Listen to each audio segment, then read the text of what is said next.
Just think of it as the rough draft of the podcast world.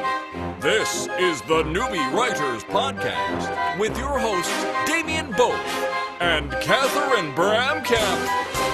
Hey, this is episode 204, and we had last week off. I can't remember why. Was it because we couldn't be bothered? Because Catherine? you had to work. Oh, that's right. Yeah, I put that out of my brain. That was not on. You know. You were working and begged off and said, oh my gosh, it's just too much. So we said, since we don't make really a lot of money off the podcast, it seemed fair to go for the work part. Yes, are we meant to? Oh, anyway. No, it has been a chaotic week. How's your week been? My week has actually been just sort of evenly paced, a lot of work, but nothing exciting. So I have nothing to report. Yeah, I had a client contact me recently and they said, oh, this is the busiest day I've ever had in a year. I've had like 4 phone calls. I just said, my actual response, and I know you shouldn't talk to clients like this, I said, don't talk to me about busy. That's all I said. Anyway. All right. Well, we've got a very special guest on today. Yes, we do. Yes, we have Rutanya Alda on.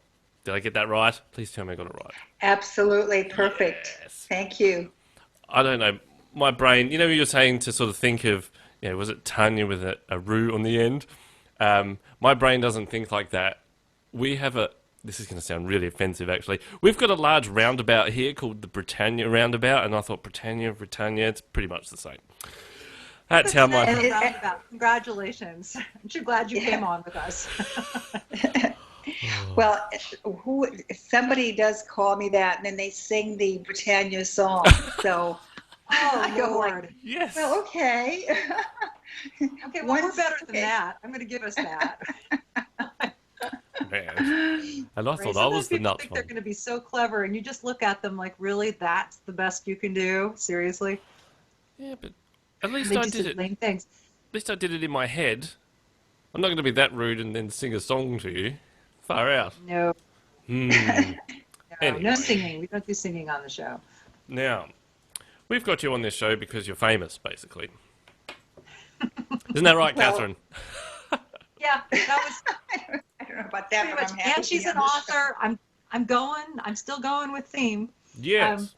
Tanya has she's just released a really interesting book, and I wanted to talk about it and talk about the background for it.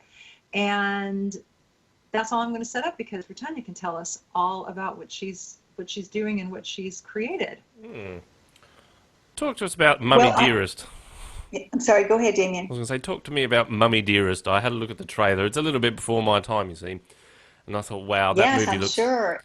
That's what makes it so fascinating, that a movie that was made 30-some years ago has become the biggest cult film of our time in America. I don't know if this is around the world or not, but in America it's becoming this fantastic cult film, cult classic. And I don't think anybody, I mean, certainly I didn't expect it. You make a movie and, you make movies and they disappear or people remember them slightly, but they don't usually become bigger than they were when they were released. And that's kind of the phenomenon of Mommie Dearest. Well, why is it a cult classic? Why do you think that it has, I mean, people culturally, pop culture references it, certainly. What was about it that would give it this kind of longevity? Well, you know what? I've asked myself that too. And it's getting more popular, not less popular, which is absolutely phenomenal. It's a phenomenon about it. I think, especially with the LGBT community, it has just taken off, and every kind of generation gets into it. And there's a wonderful comedian in New York called Hedda Lettuce, who with green hair. She's so funny, and she hosts Mommie Dearest thing in the theater every year, and it sells out. I mean, it was at the Ziegfeld. It sells out. People come, and some of them dress as Joan, some of them dress as Carol Ann, some of them dress as Christina. So it's like a dress-up thing. And they know that And it's become bigger than Rocky Horror, which is really interesting because 3 years ago I did an event at the Castro Theater in San Francisco, and they were doing an event the same night of the Rocky Horror. We sold out 1,800 seats, and they sold out maybe half of that. So that's when I realized, I said, oh my God, we're bigger than Rocky Horror. I mean, this is like, who would have thought? I mean, this is like, I don't understand it, but I certainly do appreciate it. And the fans are very, very, very loyal. And what you know what it is also, there's like Heather Lettuce did a Mother's Day thing, or no, it was Halloween special with last year at the Bowtie Cinema. They sold out. I was actually a guest there with her, and the enthusiasm that is generated by these screenings, and the laughter and the joy, people come out like really feeling good. So I thought to myself, okay, that's amazing. That's like amazing that all these years later that this is happening. I mean, I would have never, who knew? I would have never done that. So because of that, I had kept a journal when I was doing this movie, a day-to-day journal, but I kept it for myself. I didn't keep it like somebody said to me, oh, you were so smart to keep that journal. No, I wasn't smart. I had no idea it was going to be a book. I kept the journal because of what was going on, not just on the set, which was very tension-filled, but also because of my life, which was very tension-filled. So because both of these things were so kind of chaotic, the only way I felt at that time that I could function was to journal. So that was why I journaled, because it kind of balanced me out. But did you have any days, or when you're going through it now to release it as a book, did you ever flick back through and go, I can't really put that in there, and you've just got Tuesday, March, blah, blah, blah. Faye Dunaway pissed me off today. Wednesday. And just leave it as that? I mean, did you have to really edit out some of the things that you thought, well, that's not really relevant? I did not edit anything out except one person's name that is still alive, that I said kind of really bad things about, which were true. But I thought, this guy could really sue me. So that's the only name I edited out. And everything else is, I stand by everything that I wrote because it's just, it happened. One of the reasons when I was working for a long time with my literary agent, one of the reasons we parted is because he said he wanted me to make up more stuff about Faye. I want you to really make up stuff, make up more stuff, make up more stuff. And I said, I'm not going to make up anything because when I stand behind everything I wrote. It's journaled. I stand behind it. Listen, I thought to myself, some of the stuff that I wrote about me doesn't make me look good either. But I thought to myself, okay, so I don't look good here. It's the truth. I'm not perfect. I went through this stuff. Why did I do some of the stuff that I did? Who knows?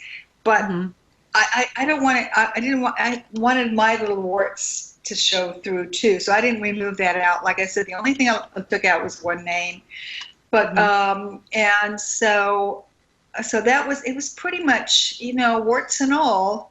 That's the diary, and that became a book. Now I did because Jeremy Bright, my son, who was also edited his Vassar newspaper for 4 years, he helped me organize it better. I mean, not the diary itself. He said, Mom, you've got to explain some of these things because people won't understand. So I have, what I wrote a lot of times in shorthand, I wound up, explaining what this meant to an average person that has not been on a set before.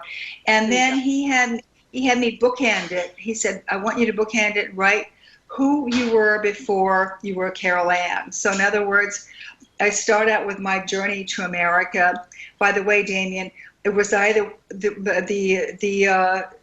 when we were living in the displaced person camps after World War II, we waited like 7 years to come to be accepted into countries. So Australia and America came in America came in first, and then Australia came in. So had not America come in, we would have wound up in Australia with you, Damien. See, and you would have been far better off for it, let's be honest. I mean, a lot of people from refugee camps came to Australia. They were pretty good about taking people. A lot of Latvian people were sent to Australia. So, so anyway, so that first part of my book is about my journey to America, how I became an actress, how I went to New York to study, the people that I worked with in the film culture of the 70s and the 80s, which was an amazing time in film history, because that's when the independent filmmakers came in, like Brian De Palma, who I did his early films with, and Sam Peckinpah and Bob Altman, and those people that I worked with in the 70s and the early 80s, which I kind of get a sense of what happened in the films that I made with those directors. And so in that first part of the book, that sort of, so people get a sense of so what happens is that people that are interested in film history will get a sense of what it was like working with Peckinpah or Altman or De Palma, and so it kind of records a time when I worked with these people, so that it gives them a sense of what happened. And so this is the first part of the book before it goes into the diary. So so my son really helped me with that. He said, "Mom, you got to have a first part." So that I wrote, of course, well, and then the diary comes, which is written in 81 when I did the movie, and then there's an afterwards, sort of wrapping up some of the things afterwards.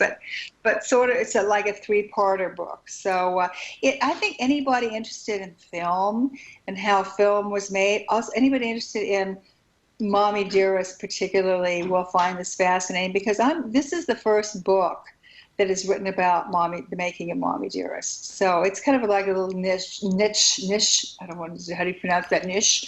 Of that. A little.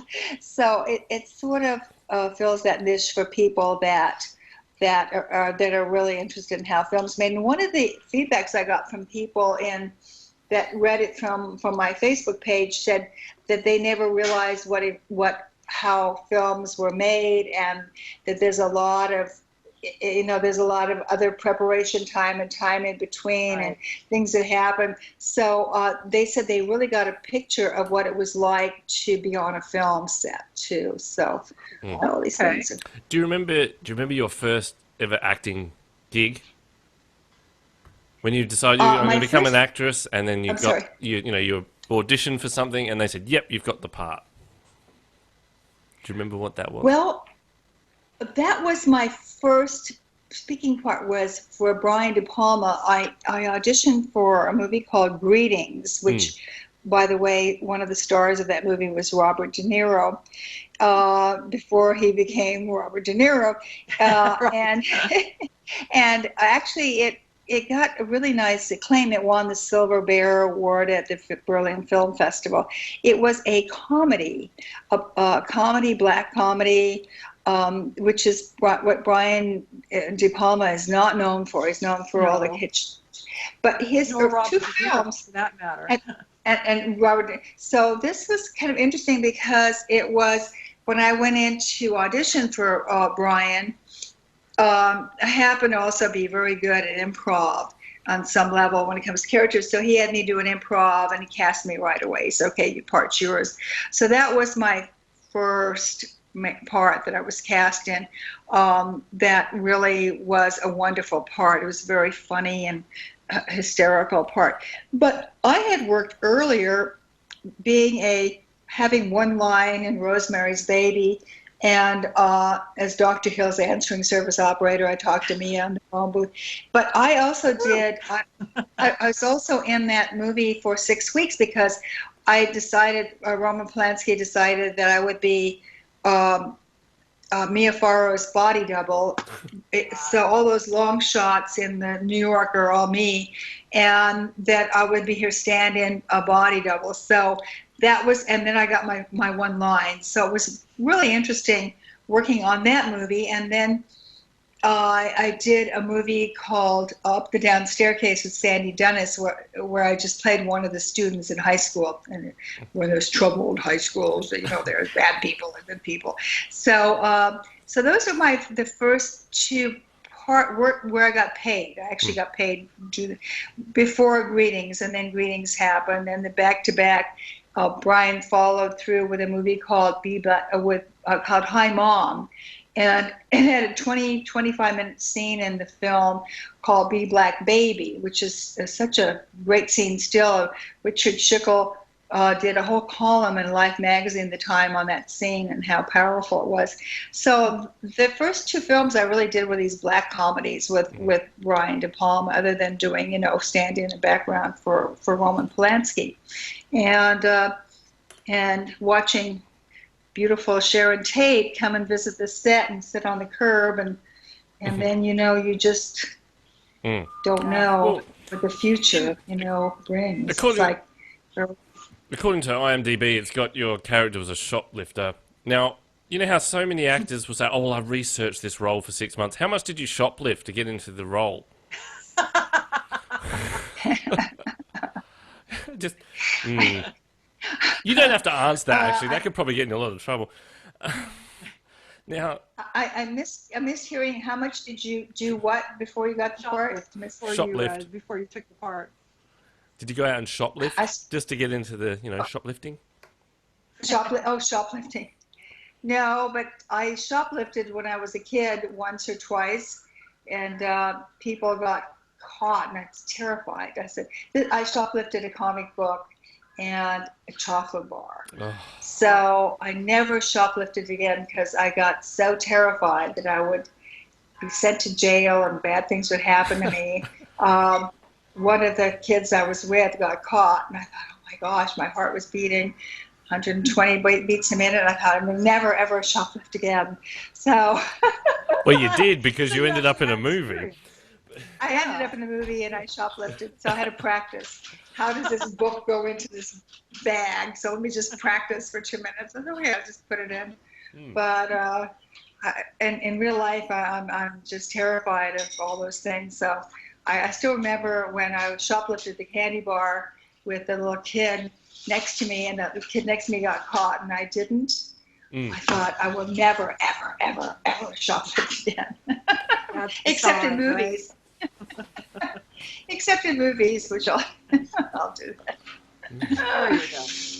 So what is so with the Mommie Dearest, what was the background? What was going on? I mean, when we looked at the trailers earlier, it doesn't seem like it doesn't seem like a comedy. It seems pretty intense. Was that part of it? Everybody was intense, or was there more stuff going on in the back and behind the scenes? Well, the subject matter was all based on a book written by Christina Crawford about her growing up with Joan Crawford as her adopted daughter. The book, her book is, I think, very different from the movie, because her book was from the point of view of her as a child. The movie, her script, written by her then husband David Coombs, was rejected by Frank Yablans and the teams. So they rejected it, and they wrote their own script. And the script was focused around Joan Crawford, the movie star. And really, I think it took it from her point of view, or the glamorous Joan, rather than the little kid. I mean, even though there's a relationship with the kid, I think it's very different perspective from what Christina wrote and from what they did. So in a way, they glamorized Joan. Of course, the sets and the costumes were absolutely stunning. But it's strange, because in a way it gave Joan Crawford such a boost in her career after she was dead. People discovered, and they went to discover Joan Crawford, and she became a big movie star again after she was dead because of this movie. People ironic. It's so ironic. It is ironic. and that it would happen. So, and I think it's all from the way the movie was presented, and it was presented from the glamorous movie star who suffered and had a, it was tough to be a woman that stayed on top as a star so long. She really did. Anybody that's had that 50-year career is really quite amazing. Just, and she had to be tough. She had to be very tough to stay there. So, yeah.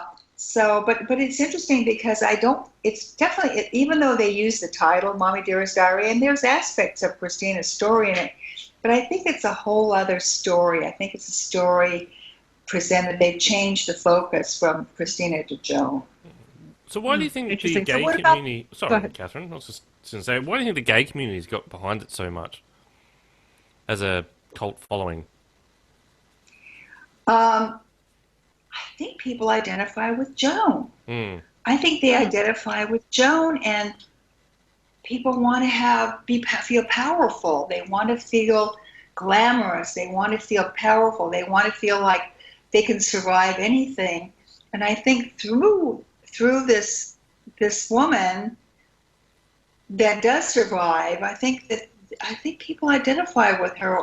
They certainly don't identify with Christina, in my experience. They all identify with Joan Crawford, and that's why I think her career now as a movie star is dead is bigger than Betty Davis or any of these great stars because of this movie. It's really kind of phenomenal that this has happened, and so and then of course there is excuse me. There is, when I look at people that come out of the screenings, that they're all full of this because they know the lines and they scream the lines back at the screen and they know the lines. It's like becomes an event. It becomes like a catharsis that everybody's kind of connected to. But everybody that I've seen come out of that movie, I've seen I've done 3 guest appearances and 3 screenings, and that there's this kind of energy of joy that comes out of this movie, which is so strange. They just invited me to the Sarasota Film Festival in Sarasota, Florida, April 6th and 7th. And it's almost already sold out. I mean, they just announced it today, and it's like, I was talking to one of the directors and he said tickets are going like crazy. So it's really, and then I'll be going down and doing a Q&A with the movie. So I wish I had a piece of the movie. I wish I could have taken like half of percent. It would have been great. Half of 1%, yeah, it would have done well. That would have kept me cooking, but who knew? I mean, it's really a crapshoot. I mean, I honestly never, ever would have guessed this, 30 some years ago. I finished the movie. The movie kind of, Paramount didn't know what to do with the movie when it opened because people were laughing and learning the lines and shouting back at the screen, and so they were really shocked. And then they tried to change the advertisement about the movie, how the movie sold, and it just never. They could never figure out what to do with it. I think it just they finally embraced it, that it was what it was. It certainly. I think they honestly thought they made a very serious film, and on some levels it is very serious. But the way it's presented, the way it's done, it went over the top, and it became this cult classic instead. This cult film. So what went on behind the scenes? I'm still curious about your book. What were some of the things that you said, people, besides the filming, which I think is very interesting, was there relationship challenges? What did you observe things where you're like, oh my gosh, I can't believe people don't know about this? What did you discover? There were the interesting thing was that 2 of the people that worked on the movie, Charles Schramm, the makeup artist, and Vivian Walker, the hair person, had actually worked with the real Joan Crawford on many, many films. Ah. That's why the producer brought them in.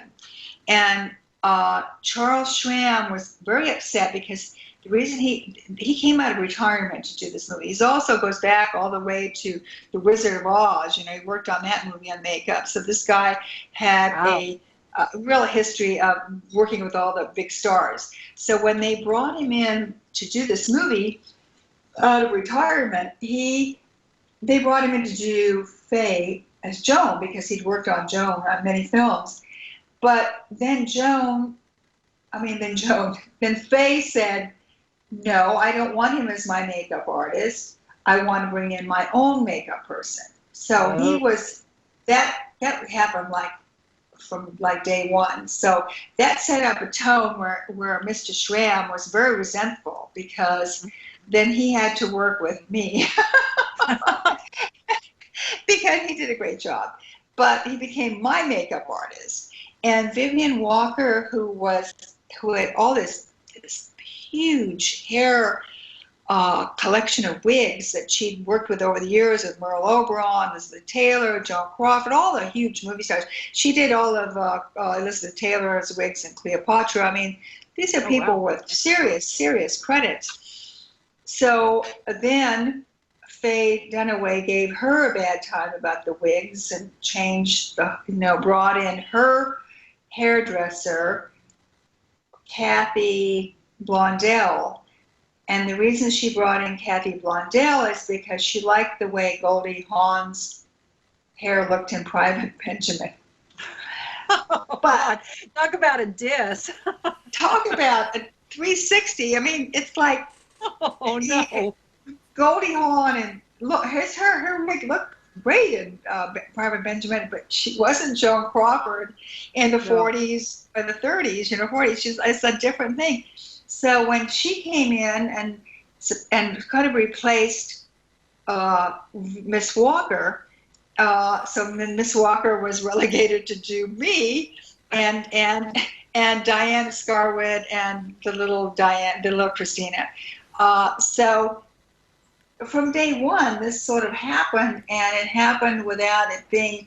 These two people came out of retirement because they knew, and they were hired because they had worked on the real Joan Crawford. And here they are, not being able to work on the character Joan Crawford. And Charlie Schramm said, well, they never even got the eyebrows right. The guy didn't get that. He was always get the eyebrow. And then it turned out that Miss Walker had to lend her some of the wigs that she had, but that Miss Blondell, her hair person, didn't know how to do wigs because that's a whole other art. And so Vivian Walker had wound up having an extra job, not only doing the rest of us, but then she had to do Faye's wigs because her hair person didn't know how to do wigs. So you have this tension right from the beginning of stuff that is not, that they didn't anticipate. Then you have Irene Sheriff. I think she's a 5-time Academy Award winner. Only Edith Head did more work than she did, but she'd also worked with Joan Crawford.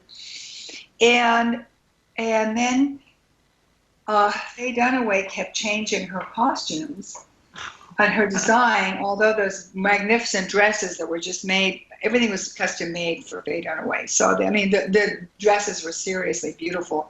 But then she changed to Miss Sheriff walks off halfway through the film, cursing at Faye Dunaway, saying you have to throw a piece of meat into her dressing room before you go in. And see, I would have. And I'm taking a break from the thing. I'm walking around Paramount Studios, and I ran into Miss Sheriff, and she said, I'm on my way back to New York. And I said, oh, when are you coming back? She said, I'm never coming back. And she said, I have never worked with anyone like this, and I have, in my entire career, I have never walked off a film. So this is my first time in my career. I'm walking off, and so I walked her to the main gate, and I watched her go, and kind of with a pang in my heart, because I really adored her. I thought she was just really a great costume designer, and all the clothes she picked out for me were absolutely right on for Carol Ann, for my character. And I thought, I really admired her. She's just a legend, so to speak. But she's also a wonderful woman, a very smart woman, a very strong woman who now chose to walk off the movie. So this happens. This is some of the stuff that happened. And then it never stopped. Oh. In one thing or another, it was very tension-filled. Then, of course, my own personal life was very tension-filled. Because my husband, a wonderful actor, Richard Bright, who's in all the Godfathers and many more films, he was having a serious addiction problem at the time.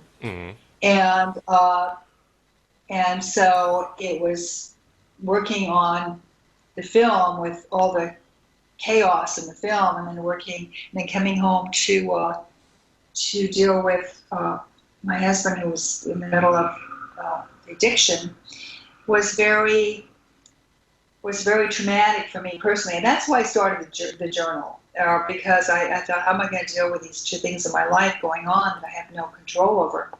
Yeah. And so by journaling both, that's why I say I come off with warts also, because I don't think I dealt as well with my husband's addiction as I probably would have as being older now. You have kind of more wisdom and basically, it would have been different. So, I was very young and kind of stupid at times. So, but I journal it. I'm not going to leave that out. I'm not going to say, I was really great. No, I wasn't great sometimes. I wasn't, I was kind of an idiot. But it's what happened, and I said I don't want to sanitize it. I want to make it like, so I think that's one of the reasons the readers like the book so much and that their response has been so great, is because they feel it's authentic in the sense that it has that quality. And for that, I'm very grateful. I am very, very grateful for that. Is there that they feel... Is there an expectation, sort of when you get into Hollywood and you start to be on these bigger productions, to get caught up and be a part of that excess? A lot of people are addicted to the, like you call it, like the sex, drugs, and rock and roll. Is that an expectation then for someone, that's got that avenue to be part of these big films? Do they sort of say, well, yeah, there it all is on the table. Away you go. We're going to start in 20 minutes. And how do you, overcome that? I think there is absolutely. It's kind of. When I worked on The Long Goodbye with Robert Altman, that was in the 70s, there was cocaine everywhere. And there is a kind of a pressure. If you don't do it, you're not one of us. And at the time, I was in therapy. I had chosen to go in therapy. It sort of saved my life, so to speak. And it did. It really did. So I would call my psychiatrist every few days or once a week. But I knew in my heart that if I did this, if I did the cocaine, there would be no turning back. And it would just invalidate my whole journey up to then in therapy, to get clarity and to get a kind of a sense of my life, so I wouldn't be turning into the suicidal person that I was. So for me, I just said no. To me, drugs was never an option. I did try cocaine once. I thought I was going to have a heart attack. That's the idea, I think. My heart raced, I don't know how high. And then I did try, marijuana once, and it made me really druggy and sleepy, and my mind was fuzzy. And I said, well, I don't want to be fuzzy. I want to have clarity. So those are the two drugs I did try early. And because I tried them, I had noticed, and because of my journey at the time through therapy, trying to get to be a stronger, better person in my own life, I didn't do drugs on The Long Goodbye, but it was everywhere. It was prevalent, and there was a lot of pressure that you're not one of us. at that time, I think 70s were very cocaine infused. I think cocaine was everywhere in the 70s. So it's very hard to say no, because I see some people, because of peer pressure, like it's like bad high school. You go like, high school with more money, right? That's right. But I thought to myself, there is a danger, I think, in being out in Hollywood rather than New York. That's why I chose not to stay in Hollywood. I can stay back in New York. New York's kind of a reality check. New York is a great equalizer. I mean, everybody takes subways or buses. Unless you're really enormously rich, you don't have your private car. So you sort of are rubbing shoulders with people, real people. Uh-huh. And I think in Hollywood, what happens is that you're in your car, you're in your little bubble. You go from your home to your work. So you really don't interact with people in the same way. It's more isolating. So you go in to wherever you work, especially on a set, you interact with those people, and you get into your bubble and you go home.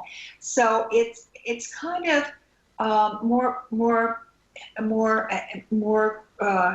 insular, cloistered that way. But also, I think there's a lot of stuff like, I remember when I first came there, people would look at the car I drive. They would judge you. It was a status thing. What kind of car do you drive? What kind of clothes you wear? And they would measure your worth by these external things.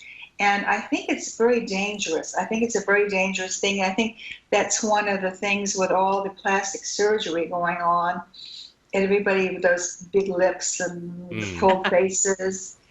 I think it's a danger. I think it's kind of like a mental, psychic quicksand that you just get kind of dragged into, and I think it's very dangerous. And then I also look at a lot of the people's work that stay out there, and their work seems to stay on the same level. I mean, they're very good. It's not that they're bad. They're good, but it sort of seems like at some point they kind of stop growing. They kind of stop.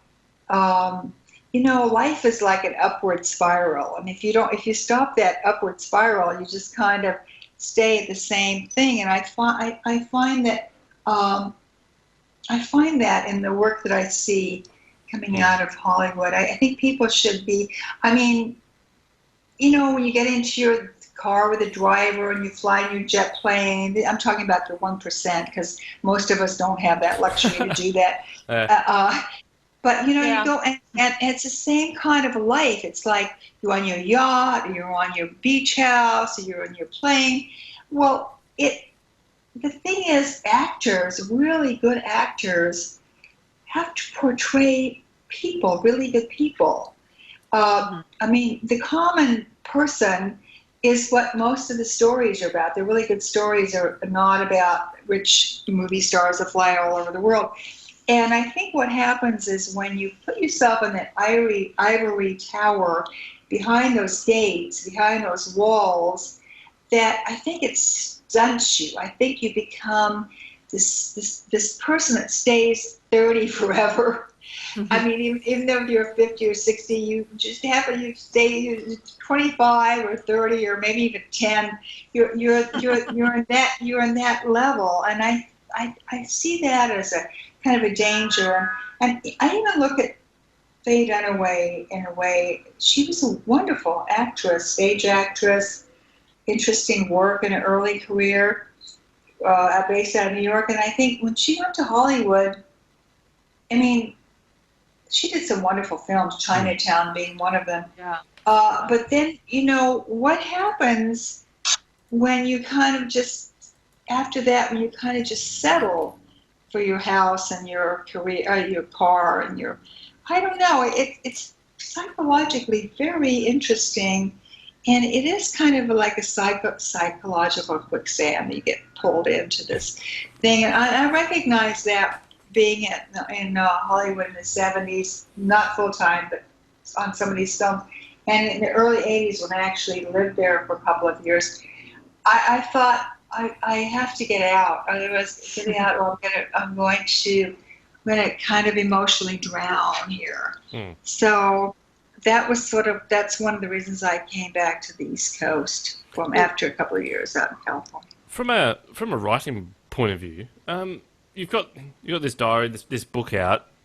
What about other things? Have you had that urge to write something else, a fiction piece, or a completely different thing outside of Hollywood acting? I don't know, write something about dragons.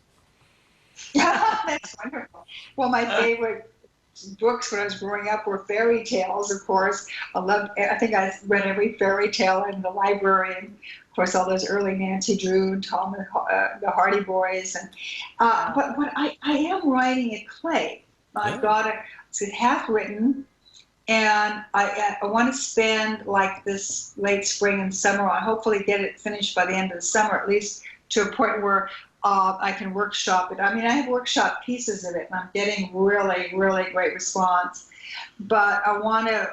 That's sort of the next thing I really want to accomplish. But also, my two friends and I are writing a pilot, which came about on talking. So we're doing that. Hopefully, that's another. So along with that, I'm working with them on this pilot piece, which is kind of an interesting idea. Which, if we get to the point where we can do actually like 8 episodes or something and pitch it and present it, that would be a lot of fun.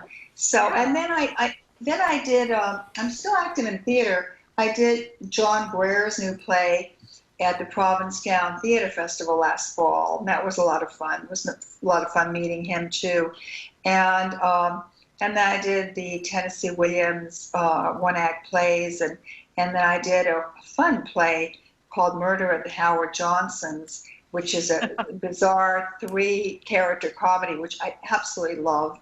And we had the honor of having the author, Ron Clark, come on one of the matinees. And he said, when he said to us, "You have realized my play," I think that was the best compliment we got. But it was a real audience play, and people loved it.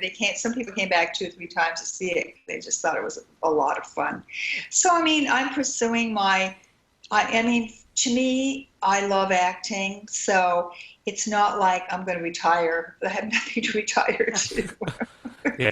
I mean, I had the retirement in my life. So, I mean, as long as I'm healthy and I can keep going, and who knows, I'd still love to do a really big movie somewhere along the way. I did a movie for a wonderful Mexican director that came in, Adrian Boliviano. He came in to do a werewolf movie a year and a half ago. We did a werewolf movie called, they kept changing the name of it, but it was called Late Phases, The Night of the Lone Wolf. And that was interesting because I become a werewolf at the end. Right. And that was a fun piece to do, and he was such a sweetheart to work with. I really, really loved working with him. So I wish him Adrian Garcia Bogliano. He's a great guy, and I wish him the very best in his career. And so, and then every once in a while, then I did a movie called Ovum last year, which this amazing young woman wrote and starred in about her experience. And we got the Best Ensemble Acting Award in the Best Boston Film Festival. So, there was a little independent movie. And I like to support people that do independent movies. I think it's the way of the future, but it's also very difficult. So anybody that does an independent movie and I can help them acting in it, I think that's just something I want to do. I mean, it's sort of going back to Brian De Palma in his early years when that was certainly an independent movie. And so the film business, I feel, is really changing. I feel like most of the movies now are the high-end tickets, the ones that cost $100 million, $200 million. Yeah.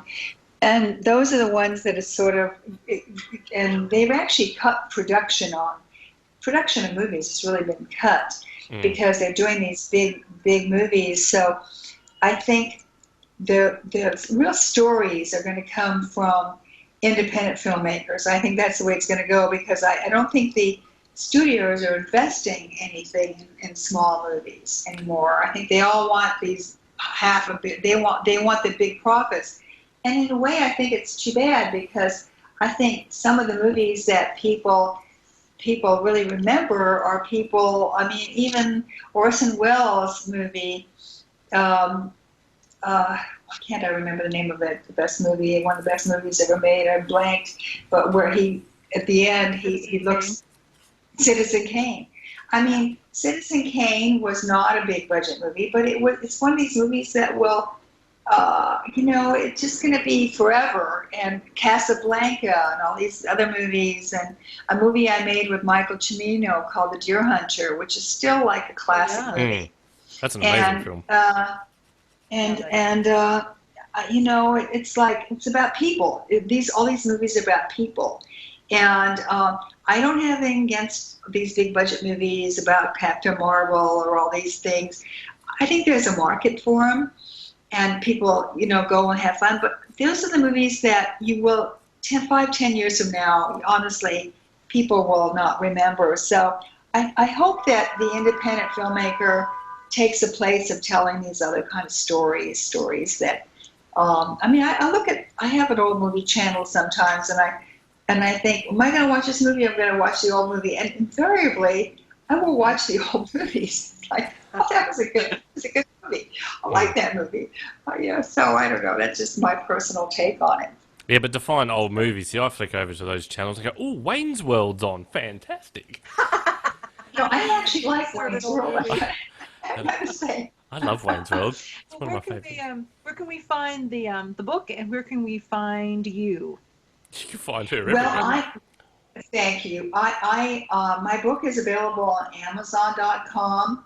It's also on BarnesandNoble.com. So if anybody wants to, there's a lot of wonderful reviews on Amazon.com, which people can get the sense of what the people are saying. One of the nicest reviews on Amazon.com is somebody wrote, "This is the best book about Hollywood since Bud Schulberg's What Makes Sammy Run." And I thought, wow, Bud Schulberg. I mean, wow, he was a great writer. I'm not great, but another people said that it's the best, one of the best autobiographies written on this. So I'm very grateful to the people that have left those comments. And so I'm in New York, and I'm with an agency called Phoenix Artists. And so I'm just based out of New York, and I just live an ordinary life really here. I go to the post office, I stand in line with everybody else and watch people curse and complain about the line, and I feel like I'm a part of the everyday life of the city. Have you had that though, where you've been somewhere and someone said to you, "Have I seen you somewhere before?" It happens more than I think. Some people say, "You look familiar. I know you. I know you from some. I know you." And I thought, well, a lot of times I just say, well, maybe we ride the same bus a lot, or, I'll say, well, I ride this bus a lot. But other people will really nail me, especially in New York. There was I did 3 guest stars on Law and Order, and one of them was about this woman who is who has what they call a stone baby. In other words, she had a baby that stayed in her body forever, and she's kind of having dementia, and her husband believes all the things he says, and he goes out and kills for her and everything. But it's really a good episode. It's on a Law and Order CI, working with Vince D'Onofrio. It's absolutely amazing. We had what they call an 18-page scene, which is very unusual in television. Usually television scenes, if you're a guest star, are 2 or 3 pages. So we had this amazing scene in the garage of this Brooklyn auto shop, Vince D'Onofrio and I. And so people really remember me from that scene. It's "You're Rose with Vincent D'Onofrio," and in the subway and stuff like that. But the other day I did, and I don't know how they recognized me because I don't really look like Carol Ann. I did in the movie, but they said, "Oh my God, you're from Mommie Dearest," and I thought, how in the world did you recognize me? I mean, here I am with my hair under a hat. I'm in my coat with my scarf around. How did you recognize? He said, oh, yeah, I know that movie. So, a lot of times it's totally unexpected. I was with my friend Leon. He said, oh my God, how did they? I said, I have no idea. Some people must have this keen, wonderful memory of face recognition. I'm totally in awe of it. I remember faces better than I remember names, I've got to say.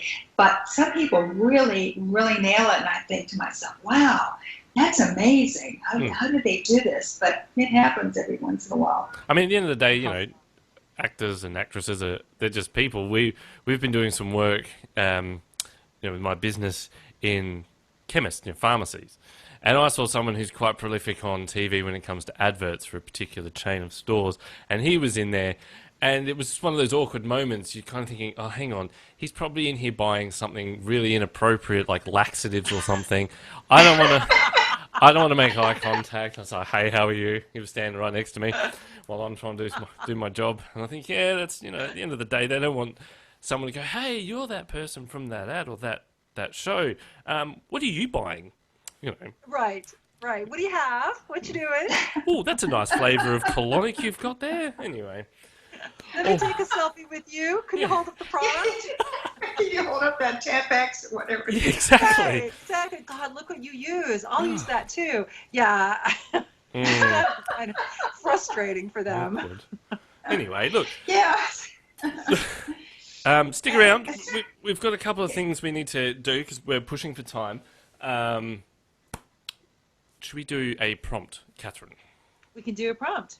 All right. Did you want to read it out? Sure. So I was thinking about this during the week. That's why I came up with the prompt. Right. We are creatures of habits. Mm. Think about what your habits say about you, and then what can a habit express about a character? So does your heroine jog every morning without fail? Does your hero have a drink as soon as he comes home? Yes. What kind of drink? Mm. The habit can be a tag. It can be an indicator. So if the hero misses the drink, if the heroine blows off the morning jog, what does that say? And can you use that as another emotional indicator? Instead of saying she was really sad or really tired, you can just say she decided not to jog. And suddenly you've got a little more depth in your character. Well, if you base it on what my dentist said to me last night, I have a tradesman's diet. Is that what it's called? And I said, and what does that refer to? And he said, let me guess, you're in a van and you're eating takeaway and fizzy soda drinks. Well, yeah, of course. And the odd bit of chocolate to keep me going. It's like, bingo. So, that's why you... Is that bad? Was that the conclusion where he said, no, this is not a good habit? Just stop, I think was his term. I've had so many fillings. It's ridiculous. Anyway. Oh. But, yeah. I think it's very interesting what you said, Catherine, because I think that's exactly how an actor prepares, in a way, is looking at what the character does or doesn't do, and by not doing something, it changes. It really speaks so much for that character. So it's very fascinating what you said about behavior and stuff, and that is really something that's at the foundation of acting. You have to look at the behavior, you have to look at what the character does that will show the audience even more than what the words say. So what you said was just absolutely fascinating. I hadn't thought of it that way but it's just so fascinating. It's so connected to acting. Very interesting. Well, thank you. Let's undo all that by doing a tortured sentence. Hang on. Next time. Okay.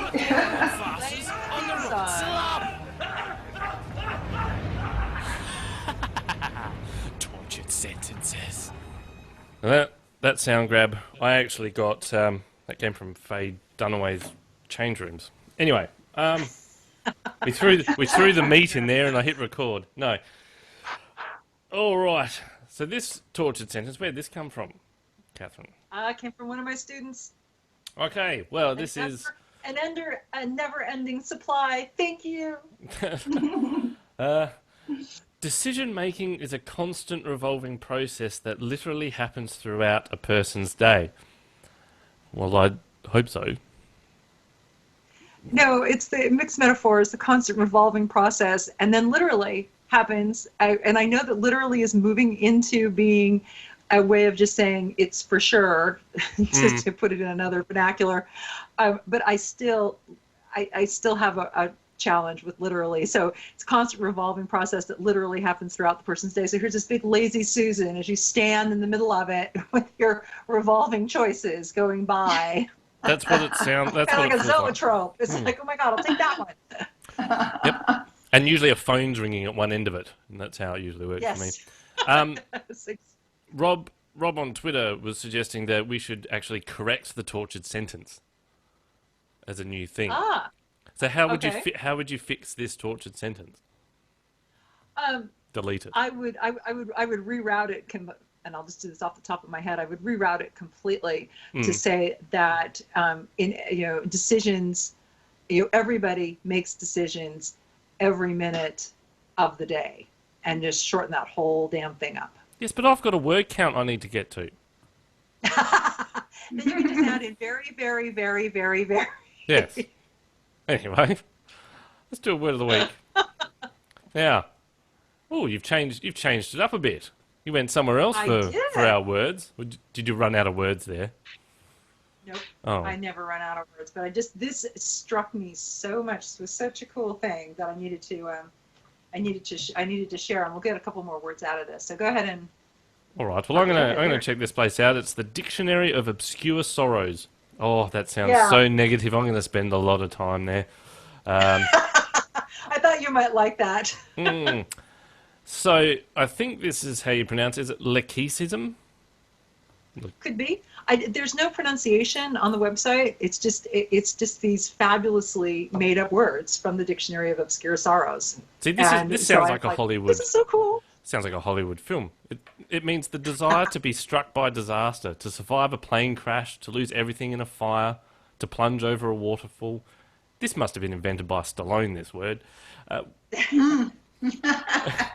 Which would just to give you something to talk about. And I think he's done that in like one film, literally one after the other. Oh, disaster, struck on a plane. Which would put a kink in the smooth arc of your life and forge it into something hard and flexible and sharp, not just a stiff prefabricated beam that barely covers the gap between one end of your life and the other. That's a very long sentence and I didn't like it. Okay, I'll remember that next time. I'll divide them up for you. Right. Oh, there you go. Try and get the keys into a sentence. All right, Rutanya, thank you for coming on. Is there anyone you want to give a shout out to? Oh, yes, absolutely. Give a shout out to my son, Jeremy Bright. Give a shout out to my friend, Leon Jusen, and who did the cover of my book. And he's a famous animator. He did a lot of Disney films, Frozen and Mermaid, Little Mermaid, and all those things. I love them both. And all my friends, I love you. And it's so nice to meet the two of you. And it's just been wonderful. And I thank you so, so much. No, it's been a pleasure having you on. Look, and if you get another book out, another diary or something, or even the plays, I'd like to pick your brain a bit more, about how to write scripts and that sort of thing at some point. Yeah, we'll have you on when you're ready, when it's appropriate to talk about it. Yes. Oh, that'd be great. That'd be great. Hopefully by the end of the summer on both projects. So, we love that. Yeah, one of them's they're both quite different from each other. So it's a lot of fun. I'm really enjoying it. And as long as we're alive, we got to just keep putting it out there. That's right. Makes sense. So, yeah. So thank you very much again. No, that's You're all right. welcome. Our pleasure. And Damien, you had somebody you wanted to give a shout out to. Yeah, well, it's a little bit sad. I had someone contact me through Newbie Writers. He used to be on our forums when we had them, Edward. Unfortunately, he's quite ill with cancer and doesn't have much time left, and so he contacted me and said, I'd just like to say goodbye to you, my old friend. So that was a bit of a shame this morning to get that through, but I'll try and keep in touch with him. I have recollections of, on the forum, I posted up a little piece I'd written, because he writes a lot of sci-fi stuff, and I had a little bit of a dabble, and I think in a long-winded way he said this was crap. So, Well, we'll give him a lot of credit for honesty on that. That was pretty good. hence why I got along with him well, because it was to the point. It was like, you know what? This is not right. I think you should revisit this. I'm like, yeah, it's all right. I'll just delete it. It's fine. I tried. But anyway. All right. Catherine, is there anyone you want to give a shout-out to? We said it before. I will definitely give a shout out to AT&T, which doesn't often get shout outs. I'm guessing. Yeah.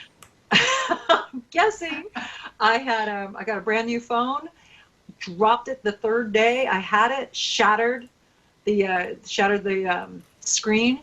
I put my thing in. I put my claim in, and they got me a phone back within 2.5 days of my claim. And amazing. Yeah, Amazing. I was pretty impressed, and so I think they deserve a shout out for that. And they're even their customer care, they said, we understand how important your phone is, and we will try to get this new one to you as soon as we can. So I think they deserve a little love. I was very impressed. Well, amazing. the attitude does change, though. Depends on what you do to your phone. I dropped a brand new phone into the toilet on the second day and took it back in there and said, I dropped this in the toilet. And I've never seen anyone drop a phone so quick onto the counter and went, what? I'd like another one, thank you. Maybe they gave it that. Maybe they gave me some love because I had not made it so gross and disgusting. Could be. You know, technically you can drink out your toilet. Anyway, that's a whole different... I'm not going down that road. Another show. Yes, another show. Anyway, now, who have we got on next week? Carla. She's going to interview us. Yes, that's right. That's going to be weird. I'm going to have to try and shut up. Yep. This should be interesting. All right. Well, until next week, we'll see you then. See you then. Your book starts here Bye-bye. on the Newbie Writers Podcast.